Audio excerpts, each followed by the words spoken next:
March 27 Srirama Navami. தர்மத்தின் வடிவமாக இந்த பூமியில் பகவான் ஸ்ரீ ராமச்சந்திரர் அவதரித்த புனித நாள். சுமார் 2 மில்லியன் ஆண்டுகளுக்கு முன்பு அயோத்தியில் பிறந்த ஸ்ரீ ராமச்சந்திரர் நீதியாலும் கருணையாலும் ஒழுக்கத்தாலும் உலகிற்கு ஒரு சிறந்த அரசன் எப்படி இருக்க வேண்டும் என்பதை உதாரணமாக வாழ்ந்து காட்டினார். தந்தையின் கட்டளையை மதித்து தனது மனைவி சீதாதேவி மற்றும் தம்பி லட்சுமணனுடன் 14 ஆண்டுகள் காட்டில் வனவாசம் மேற்கொண்டார். அப்பொழுது அசுர ராஜன் ராவணன் சீதாதேவியை இலங்கைக்கு கடத்திச் சென்றான். தனது பரம பக்தனான ஆஞ்சநேயர் மற்றும் வானர சேனைகளின் உதவியுடன் ராவணனையும் அவன் படைகளையும் வென்று சீதாதேவியை மீட்டு உலகிற்கு தர்மத்தின் வெற்றியை அறிவித்தார்.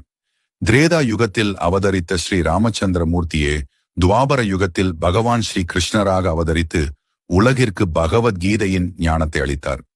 ராமனாக தர்மத்தை வாழ்ந்து காட்டியவர் ஸ்ரீ கிருஷ்ணராக போர்க்களத்தில் கீதா உபதேசத்தை வழங்கினார். இந்த புனித ராம நவமியில் ஹரே கிருஷ்ண கிருஷ்ண கிருஷ்ண ஹரே ஹரே, ஹரே ராம ராம ராம ஹரே ஹரே என்ற மகா மந்திரத்தை 108 முறை உச்சரித்து ஸ்ரீராமரின் அருளை பெற்றிடுங்கள். ஜெய் ஸ்ரீராம்.